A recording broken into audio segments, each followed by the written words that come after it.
guys, welcome back. This is part 2 of my bad roommate story. Literally showed up to my door with like cupcakes, balloons, and was like, happy birthday, recording me. I was like, wait a sec, like we're best friends?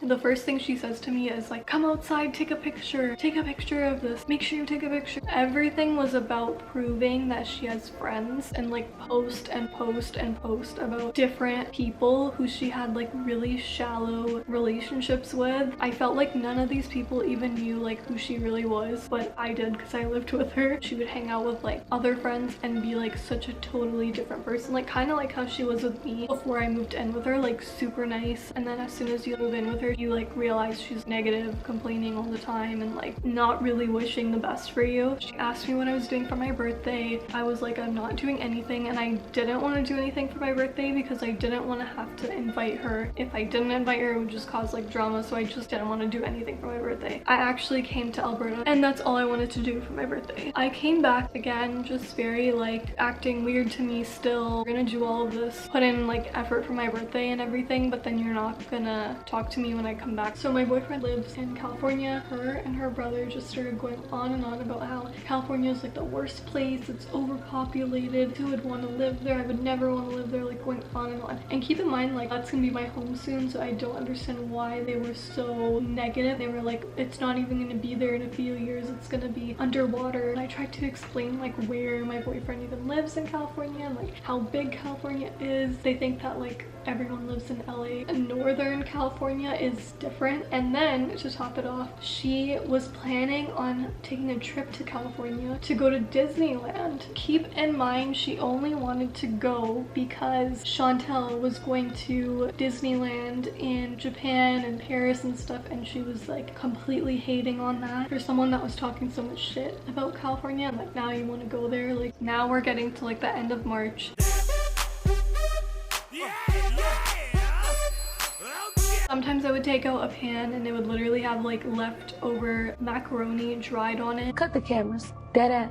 Because no one washed it properly. It was actually me, her, and one other girl like on one floor. I'm the type of person, I'm not gonna leave a post-it for anyone. So I came out to both of them and I was like, hey, I left this pan in the sink. It had like stuff stuck on it, so I put it back in the sink. I'm not sure like who did it. I just left it in the sink if anyone wants to like rewash it. They were both confused, like, oh, I don't know who did that. That's so weird, that never happens, blah blah blah. And I was like, yeah, I don't know whose it is, but I just left it in the sink. So I went back to my room. I left my door like a crack open and I could literally hear her whispering about me to the other roommate. I started to think like I was supposed to live with her for 4th year. I was like, I don't want to live in an environment where like people are talking shit about you when you're literally like 6 feet away. I literally just came out and talked to you about it. You could have said whatever you needed to say like right there to my face, but instead you want to like talk shit about me in the kitchen, which I swear you said girls did to you. I really started to think like, was it all those 5 girls that moved out that were drama, mean, and bullies, or like was it you? I started looking for places to live for next year because I was like, I don't want to be in an environment like this. She tried to clean that pan literally with a fork. Like literally, this is a fork, this is the pan, like scratching the pan. I even came out and told her like, hey, if you just let that soak in some soapy water overnight, you'll be able to wash it tomorrow. And she was just like, yeah, I know. And I was like,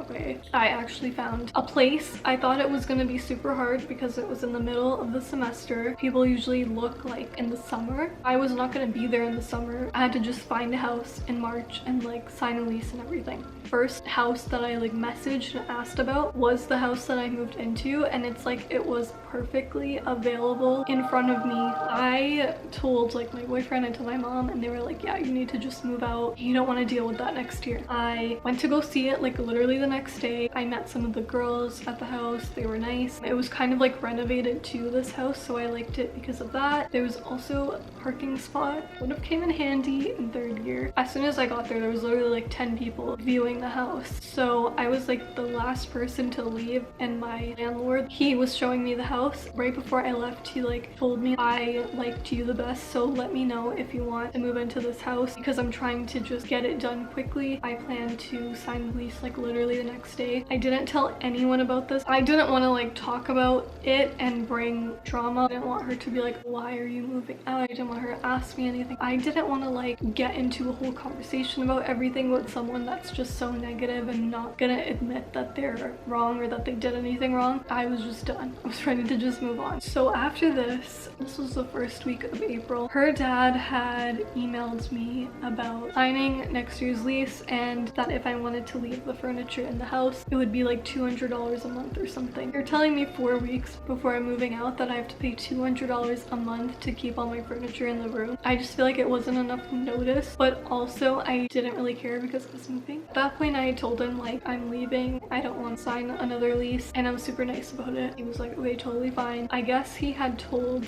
my roommate that I'm leaving, and so the energy in the house just got even worse. Like, so much tension. Wouldn't talk to me at all, not even a hi, nothing. I'd be standing in the kitchen and she would walk, like stomp by, like really angry. The last thing that happened, I was going to class one day and our other roommate like messages us. We had a group for like our whole house, since there was like 3 people in the basement and 3 people on the main floor, which is where I was. So the other girl who was on the main floor with us like messages us a picture of Sarah's keys, and they were like left in the mailbox. She was like, whose keys are these? Sarah replies and says, oh no, I left those. My dad is gonna be coming. He needs to like get in to the front door. I was like, you should have told us like that your dad's coming, because I don't know if you guys are familiar with like the tenants and landlord laws, but you're not supposed to just show up at a house. If you're a landlord, you have to give notice 24 hours in advance that you're gonna show up, especially because we're girls. Like, why would you not tell us? You're just gonna like walk in. I was supposed to be going home at that time and I didn't even want to go home because I didn't want to have to like see her dad, and that just turned into like a whole argument. But at the end of the day, like, it is the law that you should be telling your tenants like, hey, I'm coming 24 hours in advance.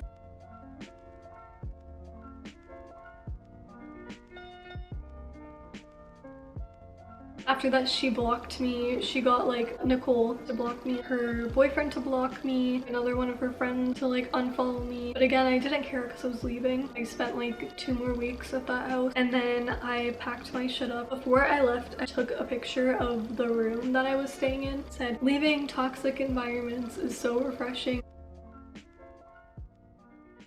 After I had wrote that, Nicole had messaged me when I was like getting on the plane to go to Alberta, and she goes, hey, so I'm not messaging you to argue or for a confrontation. I just feel like some things need to be said instead of continuing to ignore it. So on your birthday, I decided to approach you as an adult to address things with you directly. Nicole had taken it upon herself to FaceTime me, my phone's gonna die, and wanted to talk to me about like the tension that we had going on. And we did resolve things. We did talk about everything. We couldn't talk about everything. I didn't want her to like go back and tell her, even though she did tell her whatever I said. I just said I was upset about the car battery situation. Not to mention as well that Sarah talked shit about everyone, even Nicole, who she considered like her best friend. And then to see that this girl is like sticking up for her, you don't even know who you're sticking up for. Like, this girl has literally talked so much shit about you. But whatever, I'll go on with the message. I thought we resolved the tension, but you continued to post petty stuff on social media that was obviously directed towards Sarah. It was. We realized that you didn't want to talk to us directly about stuff, so we distanced ourselves. Actually, I distanced myself from you guys. That's why I didn't want to talk about any of this directly, because I just did not care. First of all, I don't understand what Sarah and I did to you for you to get to this extent. You felt no one cared about you because of your car. Okay, we addressed it and I explained. You never once tried to address it with Sarah. From the way I see it, Sarah and her family have gone out of their way multiple times to help you with your car and adjusting to living alone, especially because your family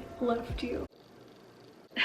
Sarah let you into her home, and now you have the nerve to bash her on social media. You say that the house was toxic, but you're the one who made it that way for everyone. Even when you were being rude to Sarah, she still tried to celebrate your birthday, and that was nothing but genuine. I'm just so disappointed because we've seen a side to you that we never expected and consider you to be a best friend. We wish you all the best, but please just stop posting all of this stuff on social media and targeting Sarah specifically, and move on from the friendship in a healthy way. way. We're grown, and I know Sarah and I are so busy with school and work, we don't have energy for anything like this, which is why we haven't said anything up until now. Don't bother replying. It's nothing to really discuss. Take care, Sapna. It's funny how like she says she doesn't have time for this, but she literally sent me a novel.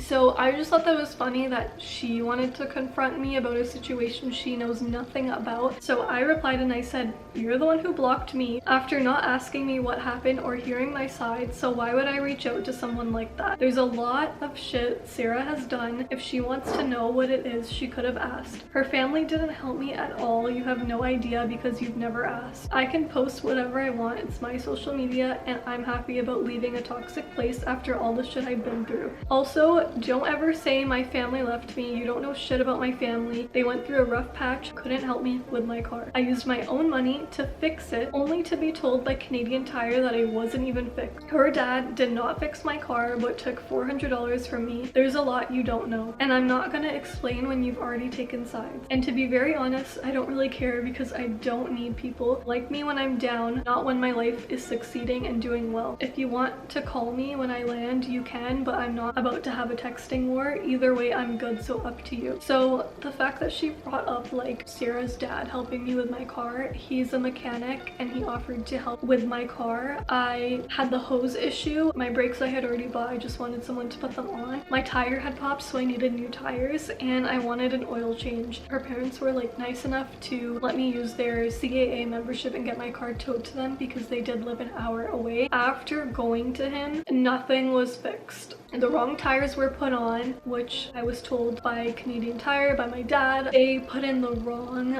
oil. What?